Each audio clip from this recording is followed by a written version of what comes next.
કરું છું। આજે હું તમને બેટી બચાવો બેટી પઢાઓ વિશે બે શબ્દો કહીશ। તો મારી એવી નમ્ર વિનંતી છે કે તમે બધા શાંતિથી સાંભળો। સ્નેહી સૂરજ છું ને મમતાની મૂરત છું, પ્રેમના અમાપ સાગર જેવી લાડકવાઈ બેટી તણી જાત છું। સૃષ્ટિની ઉત્પત્તિથી લઈને આજ સુધી કુદરતે કોઈ હસતું ખેલતું અને નિષ્કામ નિસ્વાર્થ સર્જન કર્યું હોય તો એ દીકરીનું છે।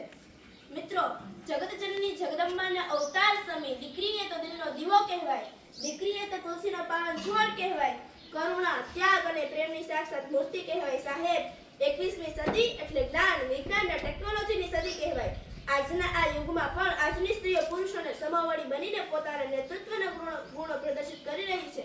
વૈદિક કાળથી લઈને સીતા, અહલ્યા, ગાર્ગી, અપાલા, લોપામુદ્રા જેવી અનેક સ્ત્રીઓએ ઉદાહરણરૂપ કાર્યો કરીને જગતને સ્ત્રી શક્તિનો પરિચય આપી દીધો છે। આજના જનમાનસમાં હજી પણ ક્યાંક જે હિંસાનો ભાવ જોવામાં આવી રહ્યો છે તે બદલવો પડશે।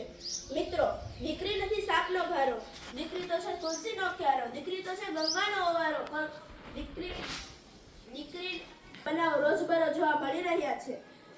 દીકરી ભણશે તો માતા પિતાની આબરૂ વધારશે, સાસુ સસરાની સેવા કરશે। દીકરી એ તો બે કુળને કંચન બનાવનાર પાવનકારી પારસ મળી છે। મિત્રો, આજે જો દીકરી ભણશે તો માતા પિતાની આબરૂ વધારશે, સાસુ સસરાની સેવા કરશે। જો દીકરી આજના આપણી સરકારે પણ આજના આ યુગ વિશે આ ઘણી યોજનાઓ લઈ આવી છે। દીકરી સાચી મૂડી યોજના, ભાગ્યલક્ષ્મી યોજના કે જો કે